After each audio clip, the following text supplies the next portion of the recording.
Hello, Silent Hill fans. I'm Devin Shatsky, producer of Silent Hill Downpour, and this is Tom Hewlett. I'm the senior associate producer on Silent Hill Downpour.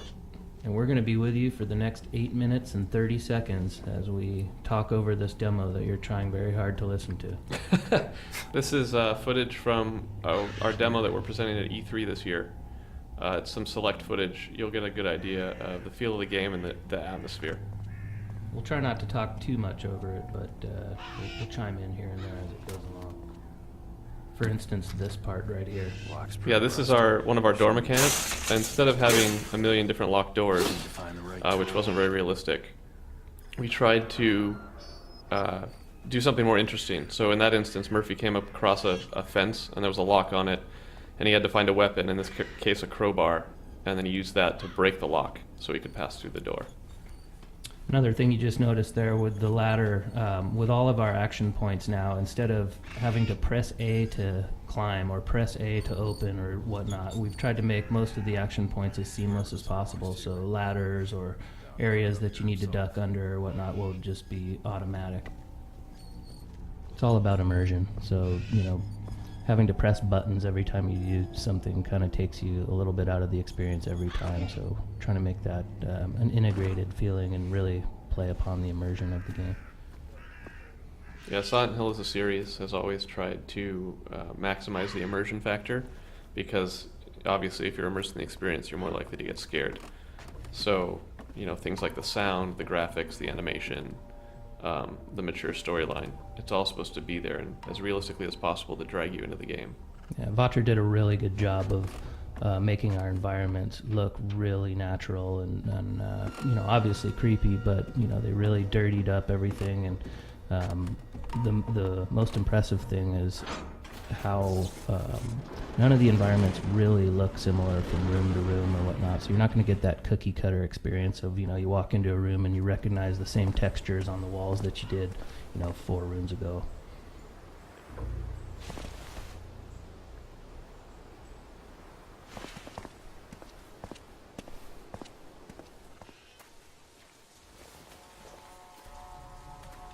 You can't undo it. Another thing we're doing for immersion is having self-talks, like we did in Shattered Memories, where instead of hitting a button and seeing some text about what the player thinks, Murphy will just sort of think to himself or say things about what he thinks. The examples you're seeing here are a placeholder for the time being. So in that last scene, Murphy talked an awful lot. We're still balancing those so he doesn't sound like a crazy person or anything like that.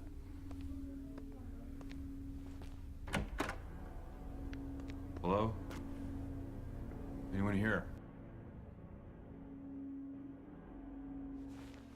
We've got some optional events throughout the game, so opening this cash register is not required. He's not solving an obscure puzzle or anything.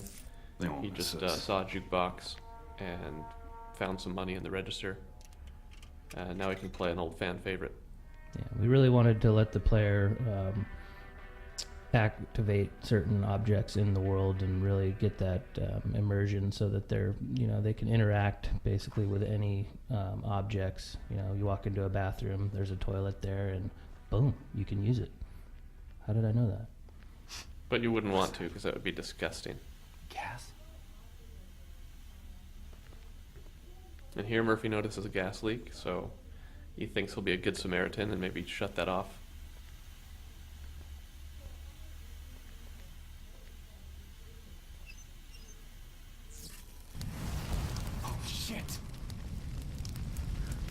But it's Silent Hill, so maybe that doesn't work out the way he was hoping.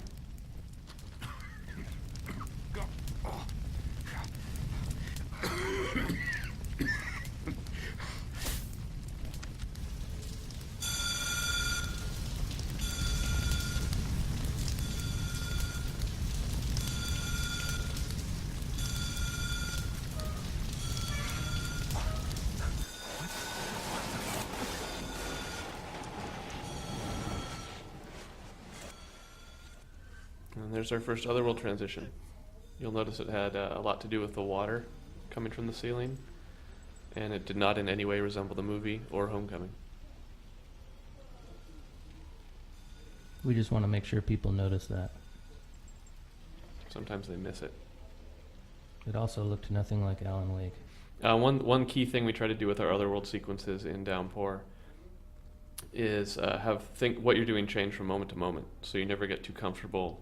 You never really feel like you know what's going to be around the corner.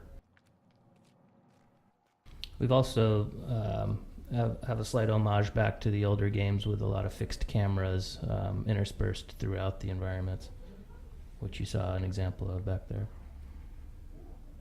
You'll notice this still looks vaguely like the diner, but it's not the path Murphy just took to get in here. It's a totally different space. So in some of our past demo write-ups, a lot of the journalists commented about the smoke monster that chases Murphy throughout some of these nightmare sequences. That's actually was placeholder back then when they had seen the builds, and this is what it was placeholder for. We've also replaced the plane crash with a bus crash. Yeah. And we've changed Murphy's placeholder name from Jack to Murphy. This chase mechanic is obviously pretty similar to what was in Shattered Memories. People seem to like that, but they wish there was also more combat to that game. So since Downpour does have combat, we've also added in the chase sequences. So you get a nice balance of both.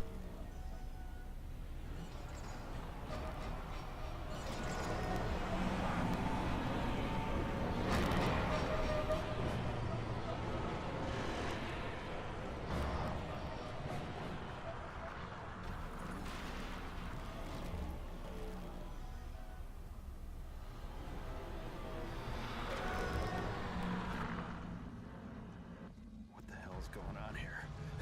Where am I? This is our homage to Goonies. We are very big Steven Spielberg fans.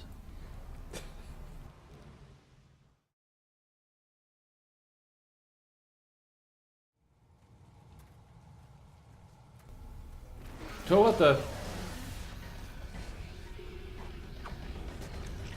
So here's a small taste of some of the combat in Downpour.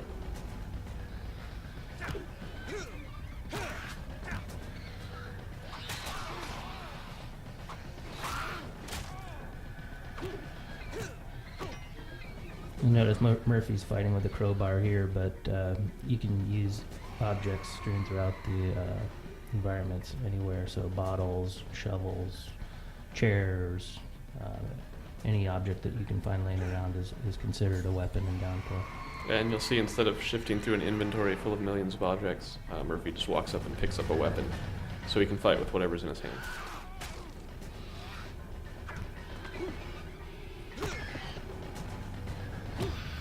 So we hope you enjoyed the demo. Stay tuned to the Silent Hill Facebook page for more updates, and we'll look forward to sending more information your way over the next few months.